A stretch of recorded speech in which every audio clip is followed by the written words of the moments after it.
Hello everyone and welcome to another What's on My Android video. I'm here with my Moto X and I'm going to show you kind of what I've been up to in the last month or so. I've basically stuck to the same kind of setup that I've been using. 3 home screens here and mostly dominated by widgets and stuff. This is Nova Launcher Prime. This is my tasks widget, which is I'm using as my to-do list for everything. This is dash clock, and down here I have my commonly used applications and then my really important applications in my dock. This is the Stark icon pack. A couple of these are folders as well, like my music one here. I just changed the folder preview to another icon, or in this case actually a different picture altogether. With Nova Launcher, I've been adding a couple things like swipe up gestures for a few apps, so I can just kind of go right into something without digging through the app. Like Phoenix, for example, if I swipe up, it'll go right into composing a tweet. If I use it on Facebook, I'll go right into a Facebook message, and if I use it on Gmail, it'll go right into composing an email. Down here in the dock, I got rid of the dock indicator and the page indicator thing. Just think it looks a little more like one solid picture that way. I think it looks cool. But down here I have the Moonshine application, or Moonshine icon pack, and mainly my storage stuff here, and then my more important phone stuff here. And on this last page, I'm using the Today widget, which comes with the Today calendar, which is the best calendar you can probably get on Android, so go download it. And let's kinda go through my applications, I guess. There's not really too much to like my Nova Launcher setup. Again, 3 home pages, no indicator. I think my grid is 6x7. And my app drawer, actually, I got rid of the top bar part just to kind of make it like one more immersive mode, and we just have the settings button up here to go into my Nova settings. And obviously my app drawer is a vertical scrolling one, which I've always liked it. I've liked it back since Gingerbread, or I think probably Gingerbread on my Droid X.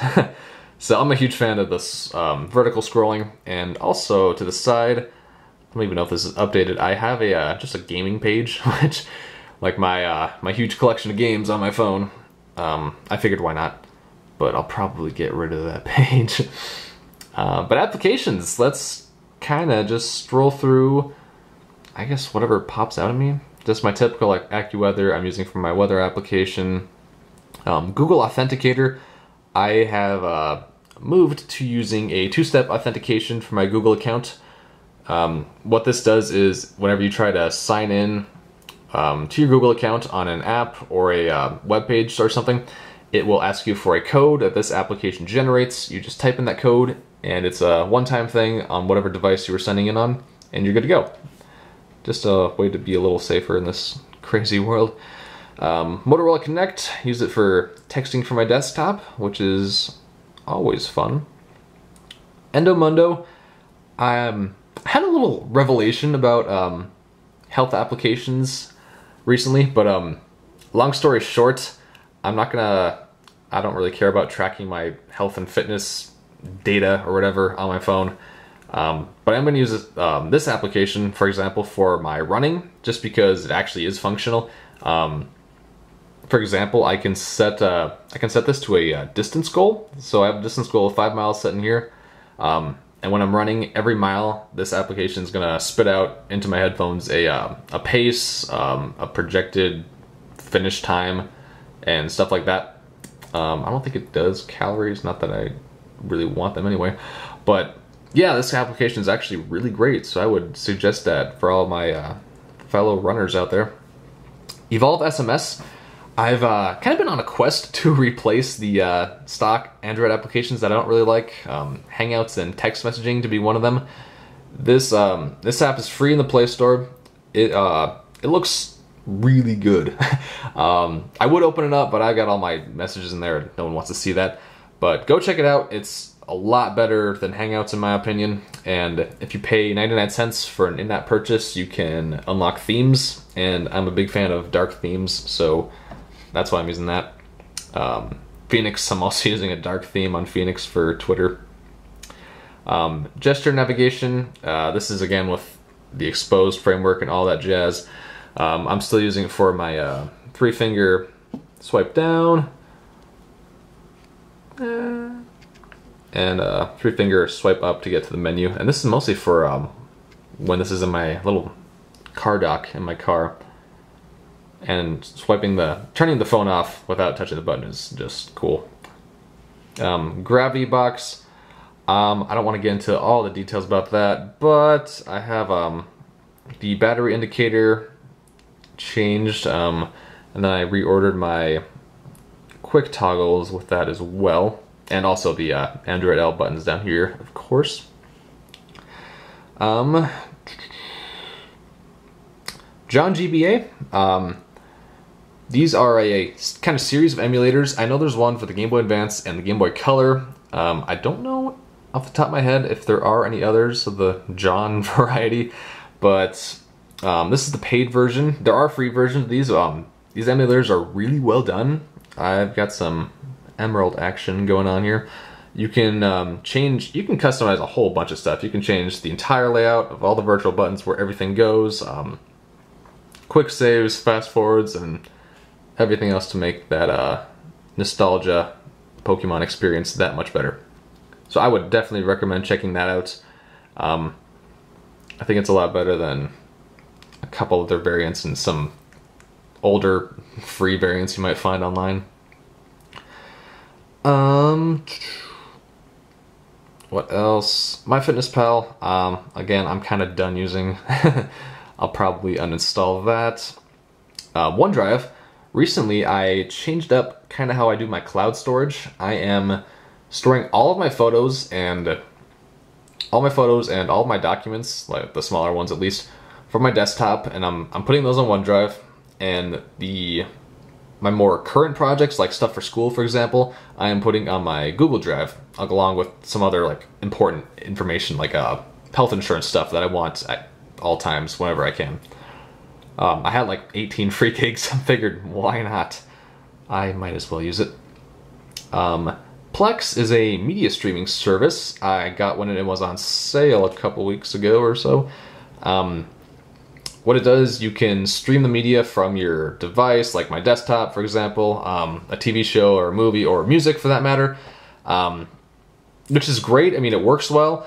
The only thing is, within my house, I've never had a reason to use it. If I want to watch a movie or a TV show or something, I'll just kind of come and sit here on my comfy chair with my 1080p monitor and watch it with the speakers. But yeah, it could be useful. I was betting on it being useful in the future, so we're going with that.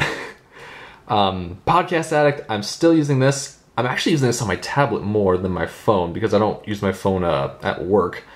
But I was trying to look for like the best podcast application I could find for free. I know Pocket Cast is probably like the best paid version you can get, but and on my tablet I have more of these. But I found that I really like listening to podcasts at work, specifically like kind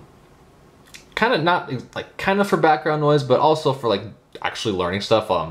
Especially like Android Central for stuff like that, and I don't know, other science stuff that I have on my tablet too. Pushbullet. Pushbullet is I was wondering if I had anything really special on here or not. Pushbullet is a great kind of, I don't even know how to describe it. What it does is you install this application and you install it also on another device, like my tablet, for example, or my desktop. You install it there, and when you get a notification on this device, it will be mirrored on that device. So, and you can actually act on them in certain situations too. So if I were to get an email on my phone here, it would show up on my desktop, and I could click on the little notification in the corner, and it would bring up a Chrome page with my Gmail and with that email on it. And for some applications, like it supports, actually it supports Evolve SMS, another reason to go check that one out, and Chomp SMS, a few more. For those applications, if you get a text, you can actually reply to that text message right from your desktop. So if you're not, I guess, lucky enough to have a Moto X with that connect capability, you should definitely check out Pushbullet. It's a fantastic application, and you can totally filter out which apps you want mirrored and which ones you don't, because some of them get really annoying. QuickPic, I'm using in place of every other gallery I can find. I just can't find a gallery application that I like. I just can't find one place for all of my stuff. It's QuickPic comes the closest, but it's still, that's like one of the things I think Android needs to improve on a little bit. I'm not using the stock gallery. I'm not using the Google Plus photo application. At least not when I have to, but QuickPic is my go-to for photos right now. And mostly because I have stuff spread out. I don't keep like any photos on my phone. I keep them all mostly in the cloud. Like I can, on this one, I can get at my OneDrive account and my Google Drive account. So that's at least, it's getting closer.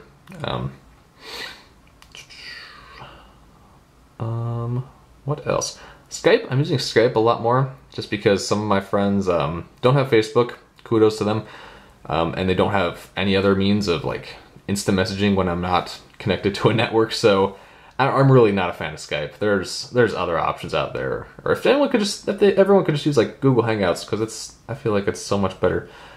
But yeah, I'm using Skype for that. SwiftKey, obviously. I think SwiftKey is still like my favorite Android application ever. I love the SwiftKey keyboard. The Today calendar, this thing is fantastic. You should go check it out. They just kind of took this stock calendar and brought it up to date, which I was hoping it would have been done by now, but it hasn't. So Today calendar is fantastic. Go check it out. And it's got immersive mode, which I always like.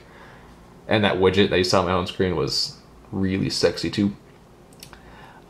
Trigger, this is probably the newest change I've made since my last video. I finally got around to getting some NFC tags. I have one of them right here. And NFC, near field communication, if you don't know, short version, there's a small computer chip in here, and with your NFC enabled device, you can communicate and have your phone perform certain tasks when it comes into contact with this.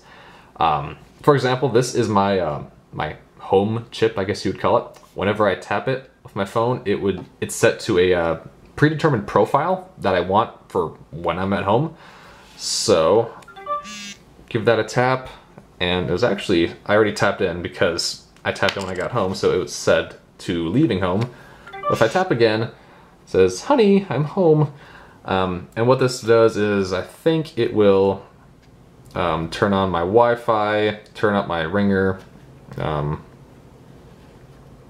off my Bluetooth. Yeah. And I have only 3 of them I'm using so far. I'm using one in my car for driving. When I tap that one, it puts my phone to vibrate, and it turns, brings up my music application, turns off Wi-Fi and stuff like that. Sleeping, it just turns everything down, my brightness, my airplane mode, notifications, stuff like that. It's pretty cool. It's, one thing that's kind of sad is, I don't think NFC works originally with when your phone is off and locked like it is now.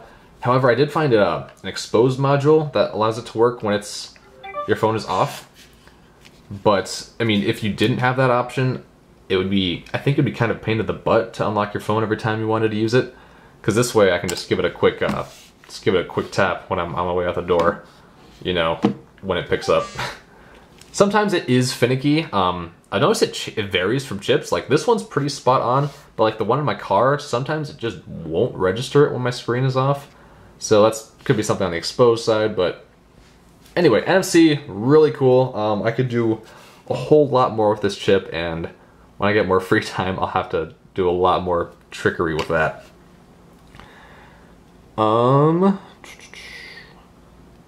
trigger, WhatsApp, and then yeah, expose, I guess twisty switch. That was another, maybe a new one.